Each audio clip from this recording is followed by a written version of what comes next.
So I'm Ame Lia Tamburrini, and I'm the CEO of Hub Consulting.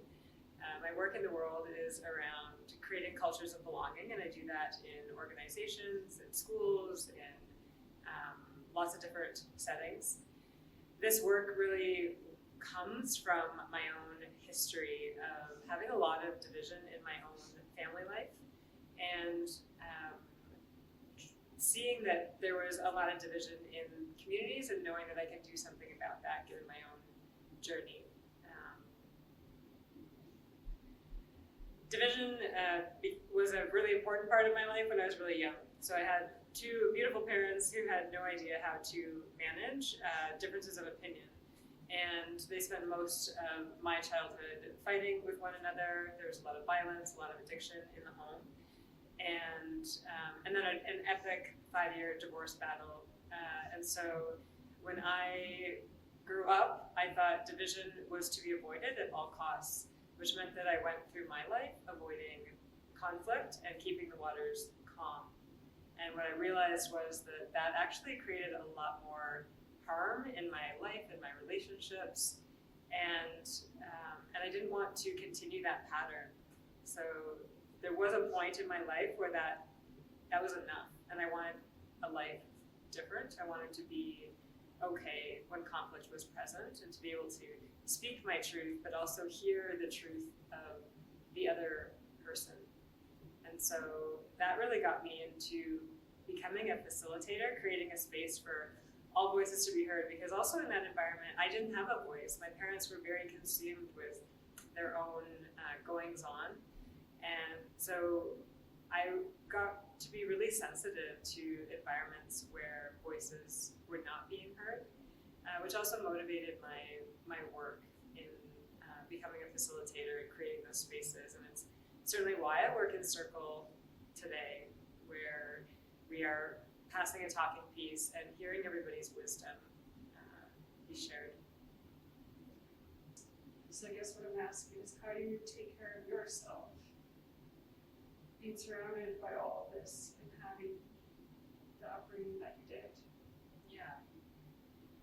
Yeah, my route to my own well-being is really around the inner work. So I've sat in many, many circles and had the opportunity to share my story. And what I learn in the work that I do is that when we have an opportunity to share our story in a space where people aren't trying to fix us or make things different or interrupt and give their advice, when we just give voice to our story, our experience, that in and of itself is healing. It is how I'm able to regulate my own emotions and stay present to what is happening. A big part of that is also doing that work of getting to know what emotions are and being okay with having those in my body. So I'm not like trying to avoid certain feelings that have been deemed negative in our society, but just getting really curious when those happen. And that curiosity, it opens doors, it opens more understanding in terms of why I am the way I am, or why I might be reacting the way I am, and allows me that pause to take a deep breath and come back into like a more grounded place.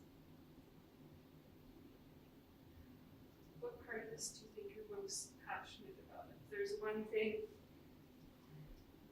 you wanted everyone to know or to learn, or that you could make the biggest impact in, what would it be? What I want everybody to know is that doing your inner work, getting to know yourself, facing your own demons, looking at your own past through that trauma-informed lens that we're talking so much about right now, is the scariest thing we can do as humans, but it is the most freeing thing.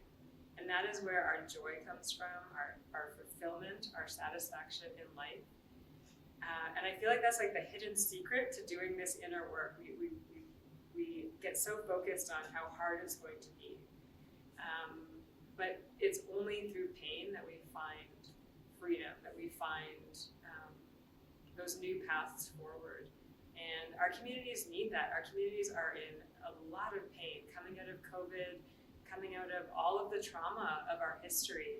And we need more spaces for people to just be able to share their story and be with their emotions so that we can heal our communities, create more safety, create more resilience, and more well-being. With the kindness circles that you were doing, what do you think, what do you want people to take away from that? If there's one thing that you want somebody to leave with, what do you think you want them to leave with?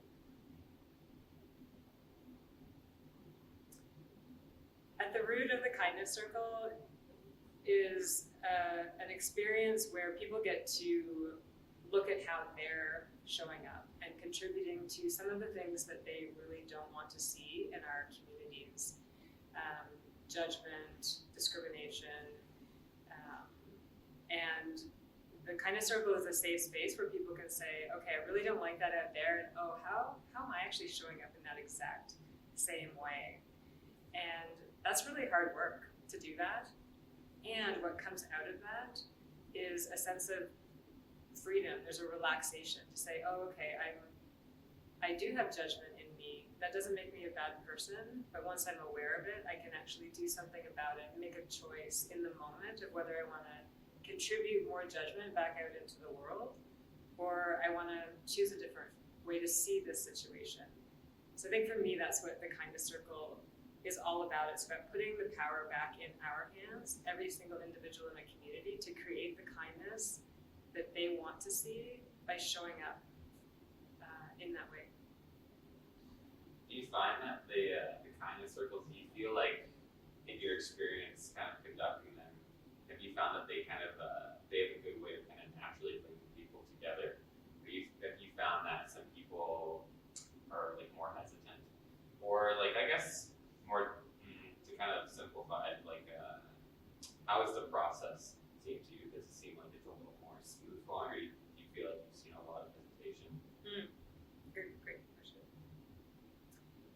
When people arrive to the kindness circle, I sense there's a lot of vulnerability, a lot of hesitancy to be like, oh, what is this? Because we work in circle, so there's no tables between us, there's no barriers, it's just us sitting around a fire, and not a real fire, but we create that experience.